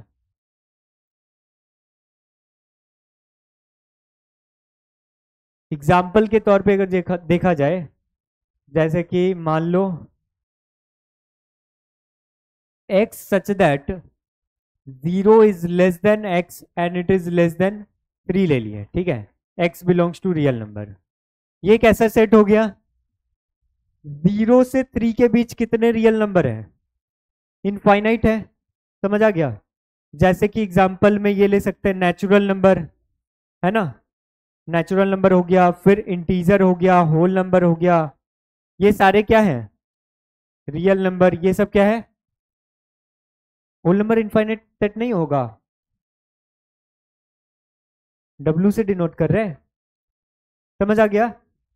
रैशनल नंबर हो गया, ये सब क्या है, R इनफाइनाइट सेट। समझ आ गया। इरेशनल भी तो यहाँ पे ETC लिख दिया ना, ETC का फुल फॉर्म क्या होता है, ओ कहीं तो देखे थे एंड ऑफ थिंकिंग कैपेसिटी। अच्छा कोई नहीं, देखो R इनफाइनाइट सेट्स, समझ आ गया। ये सब क्या है, इनफाइनाइट सेट्स हैं। कॉम्प्लेक्स नंबर बहुत सारे हैं, एग्जाम्पल खोजने जाओ ना तो बहुत सारे हैं, तो यहाँ पे क्या कर दिए, ETC कर दिए, ठीक है। अब कुछ क्वेश्चंस करें।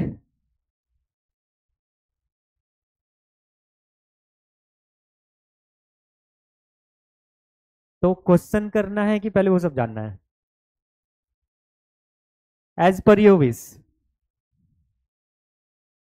बाकी लोग कुछ नहीं बोल रहे हो, कोई बोल रहा है घर जाना है। इतना जल्दी थक गए? अभी तो लड़ाई शुरू हुई है। आगे बढ़े।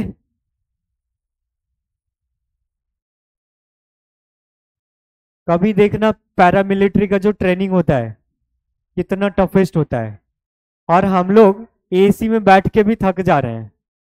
बताओ।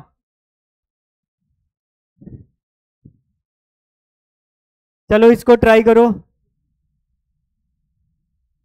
Number of elements in the set this. कहाँ टाइम हुआ है? इसको कर सकते हो ट्राई, एक बार ट्राई करो। क्या बी आ रहा है? सॉल्यूशन निकाले? क्या क्या आया?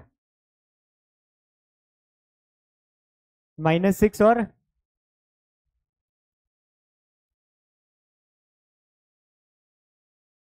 अच्छा रुको, बाकी लोग करो। देखो यहाँ पे बेसिक्स ऑफ मैथमेटिक्स, जो बाकी लोग को लग रहा था ना कि बेसिक्स ऑफ मैथमेटिक्स खत्म हो गया, वो वापस नहीं दिखेगा। नहीं नहीं नहीं, पीछा नहीं छोड़ने वाला है वो। सेट थ्योरी में भी आ गया, आ गया ना। और ये जेईई मेंस में पूछा गया है।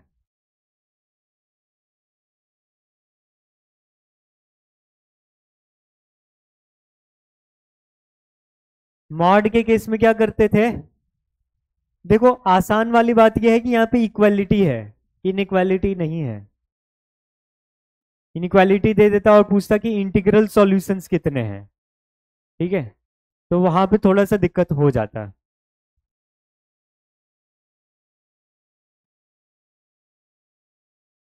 क्या क्या केसेस लेंगे? यहाँ पे दो जगह मॉड दिख रहा है, एक तो x के साथ दिख रहा है, दूसरा x+4 के साथ। तो केसेस क्या क्या लेंगे? जब x का वैल्यू ग्रेटर देन 0 होगा, लेस देन, और फिर जब x का वैल्यू -4 से 0 के बीच होगा, है ना, और -4 से छोटा होगा। तीन तीन केसेस आएंगे। ट्राई करो जल्दी से।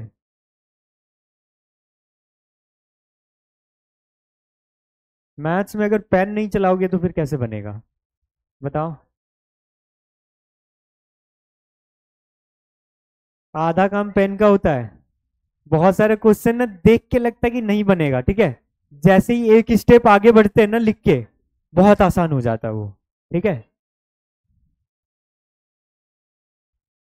शुरू तो करना होगा ना, बिना इनिशिएट किए। अच्छा कभी देखो सुबह उठने के टाइम लगता है कि कौन उठेगा इतना, और जैसे ही एक बार बेड से उठ गए उसके बाद जो भी काम है सब हो जाता है। झाड़ू पोछा लगाना है, हो जाएगा। नहीं नहीं, आप लोग तो नहीं लगाते होगे, है ना? हाँ हाँ, ट्राई करो जल्दी से।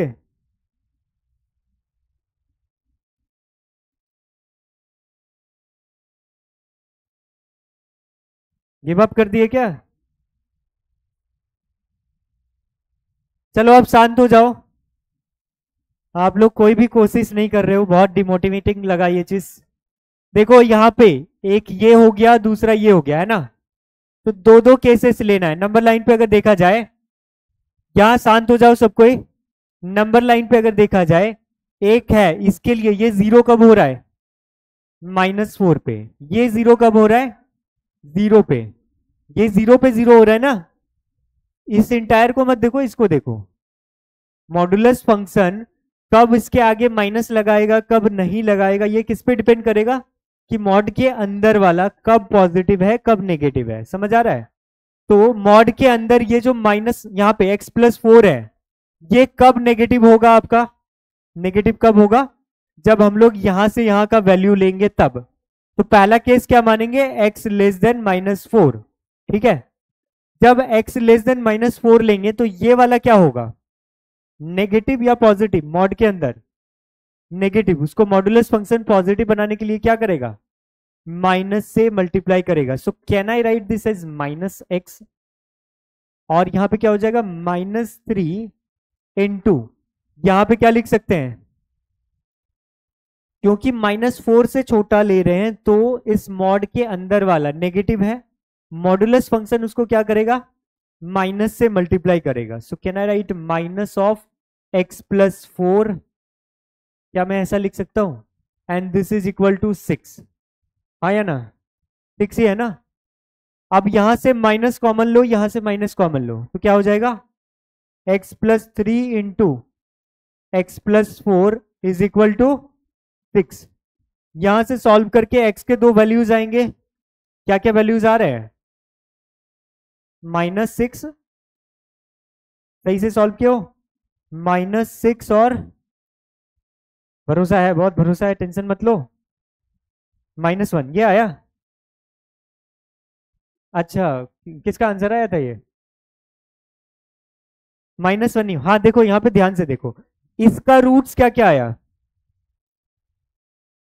-3 और ऐसा कुछ, अलग अलग बात क्यों कह रहे हो, यहाँ पे 6 है, नहीं मानोगे ना, मतलब मेहनत करवा के रहोगे. चलो यहां पे मल्टीप्लाई करो, कितना आ रहा है, x² +3x+4x+7x हो गया, +12 -6 इज इक्वल टू 0.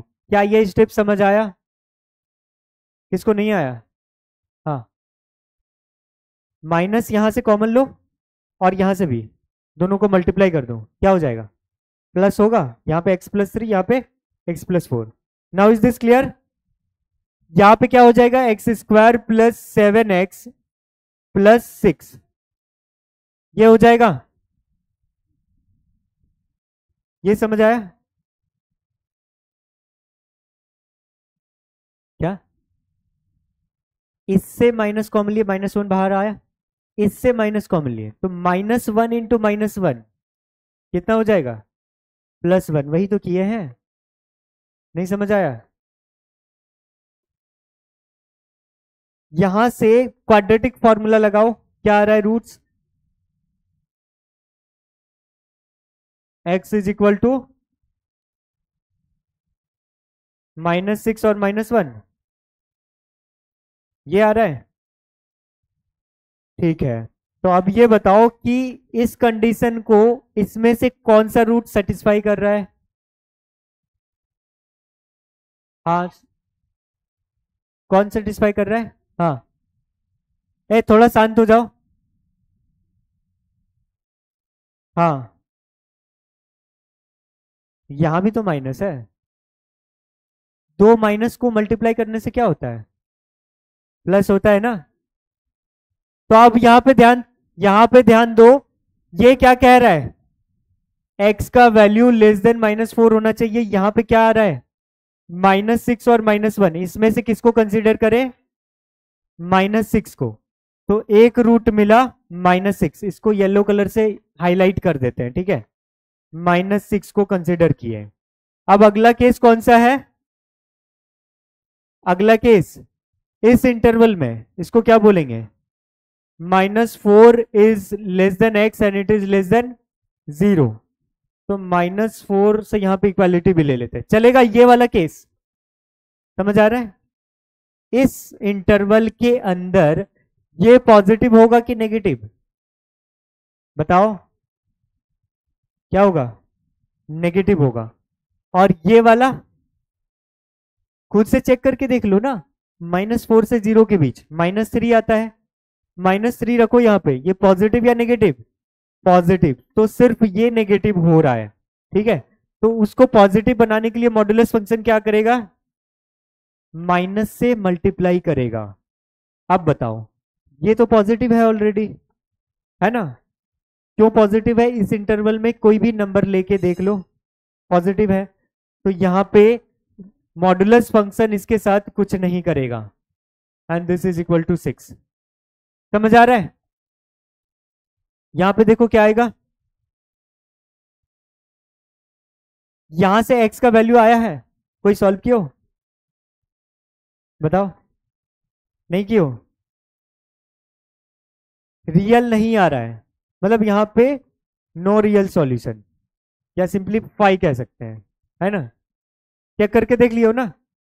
अगला केस बताओ क्या हो जाएगा, when x is greater than 0, greater than equal to 0, इस इंटरवल में क्या होगा, इस इंटरवल में ये भी पॉजिटिव और ये भी positive. So can I write x-3 into x plus 4 is equal to 6। यहां से बताओ क्या आ रहा है, यहां से भी वही आ रहा है क्या? नहीं नहीं नहीं, यहां पे देखो क्या था, यहाँ पे सब, इसमें भी प्लस था इसमें भी प्लस था, यहाँ पे माइनस है ना, तो इसको सिंप्लीफाई करो, एक्स स्क्वायर और क्या हो जाएगा -3x plus 4x plus x -12 -6 is equal to 0। क्या ये समझ आया? क्या हो जाएगा यहाँ से, x square plus x -18 is equal to 0। क्या क्या रूट्स आ रहा है, -1 प्लस माइनस, आप लोग मेहनत ही नहीं कर रहे हो। क्या हो जाएगा 1 प्लस 72/2। इरेशनल में आ रहा है ना, इरेशनल में बस ये देखना है कि पॉजिटिव आ रहा है कि नहीं आ रहा है, क्योंकि यहां पे केस क्या माने हैं, ग्रेटर देन इक्वल टू 0। क्या यहां से पॉजिटिव रूट आ रहा है, एक तो आ रहा है और दूसरा वाला क्या है, नेगेटिव है, तो यहां से एक रूट मिला, यहां से एक मिला और दूसरा यहां से मिला, है ना, समझ आ रहा है? तो टोटल कितने रूट्स हो गए, 2। तो आप बताओ इस सेट के अंदर कितने एलिमेंट्स हैं, 2। तो आंसर क्या हो जाएगा, बी। ठीक है,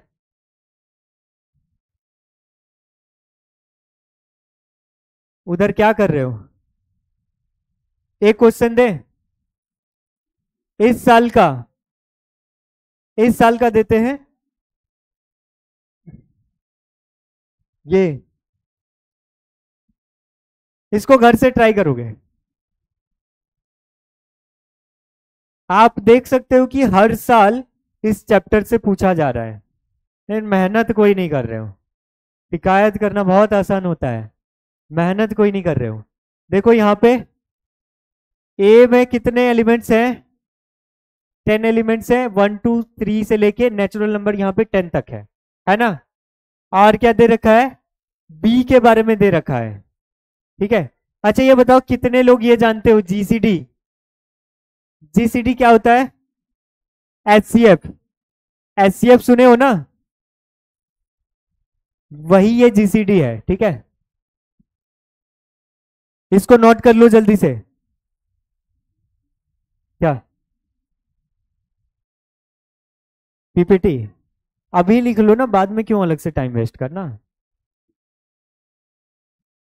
ये मेरा सजेशन है, अब आप लोग को टाइम वेस्ट करना अच्छा लगता है तो क्या ही कर सकते हैं। हाँ देखो अगले क्लास में, सुनो, अगले क्लास में हम लोग एनालिसिस ऑफ टू सेट्स, यानी कि उसमें इक्वल सेट क्या होता है, इक्विवेलेंट सेट क्या होता है, सबसेट क्या होता है, ये सब के बारे में पढ़ेंगे, ठीक है। आज जो भी बताए उसमें किसी को कोई दिक्कत, ऐसा लग रहा है कि ज्यादातर लोगों को घर जाने का जल्दी है, इसीलिए जल्दी से कि क्यों ही इतना दिक्कत निकाल के बताएं। हाँ हाँ एक सेकंड, देखो जिन लोगों को इसमें डाउट है बता दे रहे हैं, थोड़ा शांत हो जाओ। ए का यहाँ पे दिया हुआ है और बी के बारे में क्या दिया है कि m/n है, बी जो है सो m/n है, सच दैट m और n का HCF क्या है, 1 है। कोई एग्जांपल लेके बता सकते हो, यहां से कोई दो नंबर उठाओ जैसे कि 1 और 2, ठीक है। एक और रिलेशन दिया है कि m is less then n है, तो यानी कि ऊपर वाला नीचे वाले से छोटा होना चाहिए, तो 1/2 आएगा, इस सेट में आएगा 1/2, हाँ या ना। क्या 1/3 आएगा, 1/4 आएगा, 1/10 तक आएगा। अब ये बताओ क्या 2/3 आएगा, 2/4 आएगा क्या, नहीं आएगा, है ना। तो इस तरह से करके काउंटिंग बताना है कि इसके अंदर कितने एलिमेंट्स हैं, समझ आ गया। सेट बी की कार्डिनलिटी पूछा गया है, इसको तो अभी कर लेना चाहिए था, ठीक है चलो। अच्छा हम लोग परसों के दिन आप लोग खाली रहोगे, परसों के दिन कुछ क्वेश्चंस कर लेंगे हम लोग बेसिक्स ऑफ मैथमेटिक्स का, या ऐसा करते हैं, परसों के दिन डीपीपी का डाउट्स वगैरह सबको बता देंगे, चलेगा? तो कल टाइम बता देंगे, परसों कितने बजे आना है, ठीक है? क्या चीज? परसों क्लास है? अच्छा, सैटरडे को आओगे? सैटरडे को, ठीक है?